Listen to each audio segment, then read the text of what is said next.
Well, Pakistan's Prime Minister Nawaz Sharif landed at the Palam airport shortly after 11 this morning. It's his very first visit after he was re-elected last year. It's a clean slate in that respect for Indo-Pakistan relations. The pictures on your screen, exclusive pictures from inside the Taj Mahal hotel in Delhi where Nawaz Sharif is staying. He's expected to stay within the hotel. No real clarity on whether any meetings are lined up, though as we reported first to you here on Headlines today, there was any meetings with the Hurriyat leaders was completely off the table. Nawaz Sharif arrived a short while ago. There will be a meeting today as well as tomorrow. A great deal of attention will be paid to the body language, even though there won't be any deliverables as such.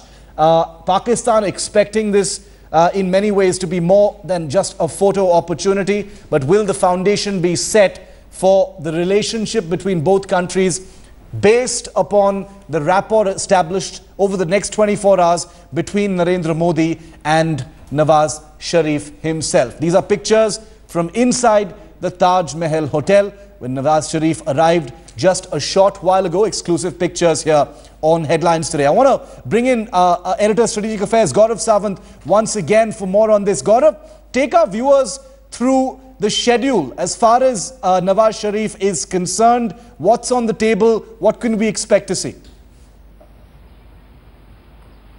Well, Nawaz Sharif, Pakistan's Prime Minister Nawaz Sharif interacts with the top officials of the Pakistan High Commission. He gets a detailed briefing of the elections that just happened, the results that came and the shape of the new cabinet. He is also very curious, as is everyone practically who's interested in India, to see the new cabinet taking shape. His political advisors in the Pakistan High Commission will be advising him, giving him a briefing about who the likely ministers are, their background. We are told, there's an informal get-together with some top editors. But this is from what sources in the Pakistan High Commission told us yesterday. This is off the record initially.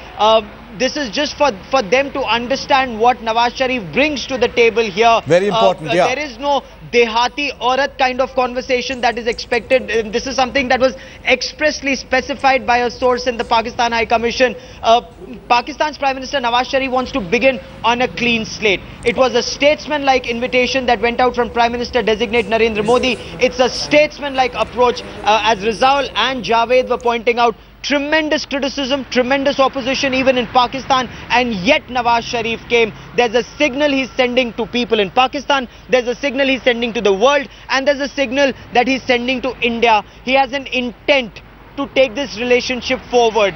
As far as India is concerned, that intent from what sources tell me is not enough. Demonstrable action is what India is looking at to take this relationship forward, but it will not be a zero-sum game, is what sources also tell us at this stage. Then at around 5:30, Prime Minister Nawaz Sharif moves to Rashtrapati Bhavan. He attends the swearing-in ceremony. He comes back to his hotel, changes, and then once again gets back to that private dinner at Rashtrapati Bhavan. There are only 30 guests at this dinner, which is being hosted by President Pranab Mukherjee. After that dinner, he's back once again. Tomorrow morning, he goes to Hyderabad House. This is who's live with us from the Taj Mahal Hotel as well, where Nawaz Sharif is staying.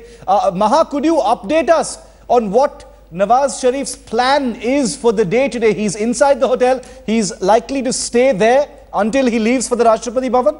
Is he meeting anybody?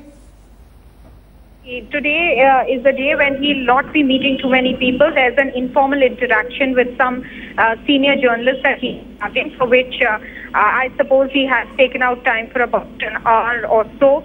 Apart from that, he'll be meeting, is what we understand. This is something that has been told to us, that he could be meeting some of the people he knows at a personal level, which could include his friends. Apart from that, it is also perhaps the idea of meeting the High Commission people.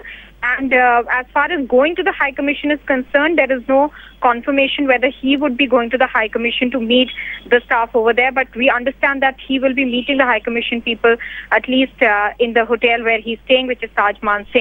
So today, his itinerary today is fluid. He's going to be meeting varied people. Some of the senior journalists, of course, he's meeting to get a sense of the government that is coming in place in India. Right.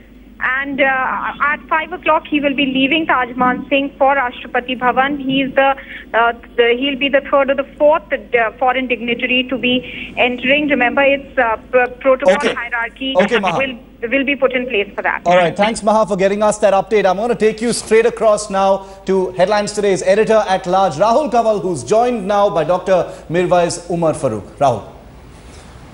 Let's now go across live to Srinagar. Joining us from their chairperson of the Hurriyat Conference, Mirwais Umar Farooq. Thank you very much, Farooq Saab, for joining us on Headlines today. I want to begin by asking you, as the most prominent face of the Hurriyat Conference, what do you make of Nawaz Sharif's presence in India at this time to attend Narendra Modi's swearing-in ceremony, sir? Well, I think it's a very good opportunity for both the leaders to connect, and I think it was a good gesture on part of Mr. Modi to invite Mr. Nawaz Sharif to come to India, and vice versa. He responded very positively, and this can be an opportunity for both the countries and the leaders to meet and to connect and try to take the peace process forward, because as Kashmiris, you know, we believe that it is in the prime interest of the people of Kashmir that India and Pakistan should get closer. The trust deficit should be minimal. And if there are better relations between the two neighbors, that augurs not well only for the two countries, but also for people in Kashmir, because even our problem cannot be resolved unless and until the two countries try to come closer to each other. So the Hurriyat Conference welcomes this initiative by both the countries, and we hope that this will be followed up by a sustained dialogue between the two countries. One of the things that all dignitaries from Pakistan do when they come to Delhi is invite people from the Hurriyat Conference, invite other Kashmiri leaders to come and visit them. Will you be meeting Nawaz Sharif during his brief visit to India, sir?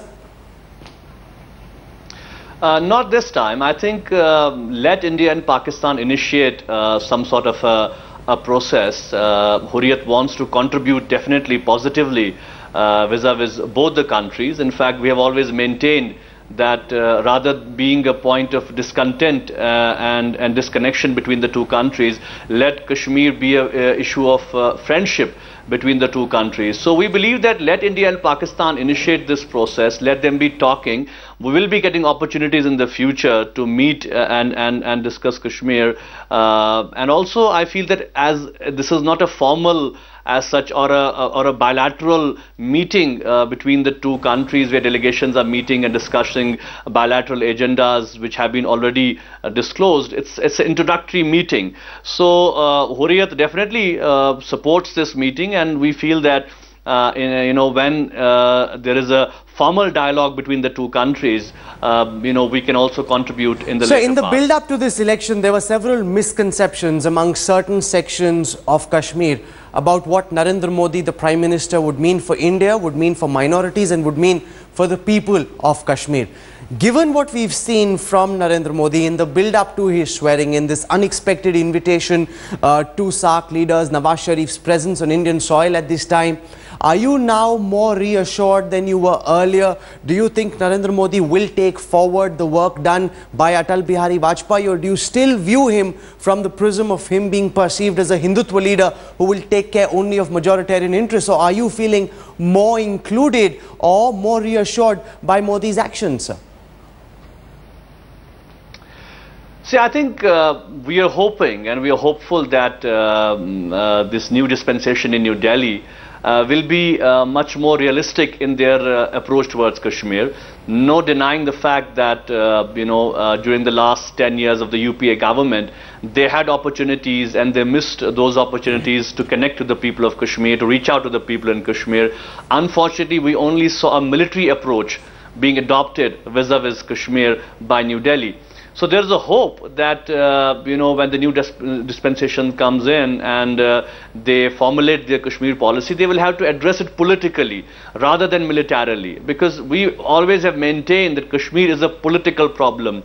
It is not a religious problem between Hindu India and Muslim Kashmir. It's a problem which has history, which has a background, which has a